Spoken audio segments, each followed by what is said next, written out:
Now, one important thing is change in definition of wages. We all know, yes, through the first proviso in the definition, the excluded components, the quantum of excluded components, it is capped at 50%. So it cannot go beyond 50%, right? So here again, I have come up with two samples.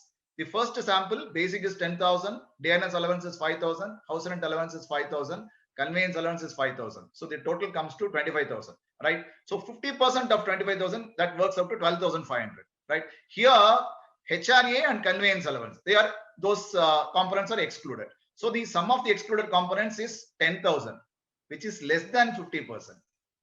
So this particular structuring is in order. Let us just simply understand, right? Let us not complicate.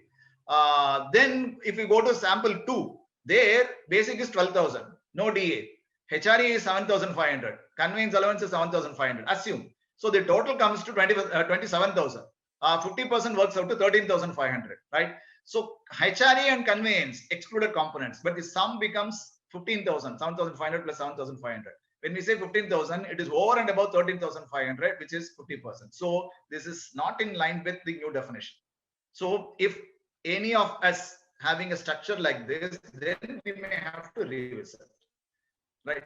For those companies, as per the new definition for the term wage, if the quantum works, wage portion quantum works out to more than 50%, I would say absolutely they need not revisit because of the change in definition of wage through the courts, right? For any other purpose, they want to do it voluntary, yes, they can go ahead with it. Otherwise, it is not required. But those companies which are paying less than 50%, those companies in their salary structure, if the wage portion works out to less than 50%, there could be an impact, right? So they may have to definitely revisit the salary structure in their companies. Now, the next important point is HRA. HRA is very clearly excluded from the definition of the term wages, right? But currently, for the purposes of Minimum Wages Act, the definition of the term wage as defined under the Minimum Wages Act, it includes HRA, right? But in the code, the definition does not include HRA. Maybe HRA may not be wages for the purpose of PF currently, may not be considered as wages for the purpose of gratuity currently, but for the purpose of Minimum Wages Act, it is considered as wages, part of wages. For the purpose of ESI, it is considered as part of wages, but that is slightly changing because of the change in definition. I think one Mr.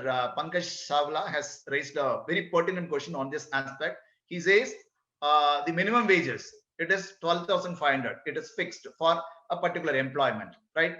And he's asking whether he can split it into basic 9,000 and HRA 3,500, so that the total comes to 12,500. This is version of the term wages under the Minimum Wages Act will be applicable. That definition includes HRA also. Therefore, this split up is okay currently, but once the code is implemented, I don't think this is possible because HRA is not considered as part of wages. Now, this is based on the principle laid down in the air freight case by the Apex code, right? So whatever components which are included under the definition of the term wages, the total sum of those components, if it is equivalent to or more than minimum rates of wages, the court says, yes, it is considered as sufficient compliance, right? But now here HRA is not included, is excluded. So included components put together, it should be equivalent to or more than minimum rates of wages. But in this example, very clearly, whatever is given by Pankaj, the basic salary works out to only 9,000. HRA is excluded. So wage for the purpose of minimum wage will be considered as 9,000 only here, whereas minimum rates of wages prescribed is 12,500. So there is a shortage. So it may not be, but I think this is very pertinent question. That's the reason I just thought in the beginning itself, I could bring in this because everybody knows that we are all scratching our heads to understand what exactly the definition says, the new definition for wage says, right? But yes, there can be a lot of legal interpretations, but let us make it simple, right? That is how it is. So if you are paying mere minimum rates of wages, right, there you cannot bring in HRA as a comp because HRA is no more part of wages. particularly for the purpose of minimum wages. Right? I move on.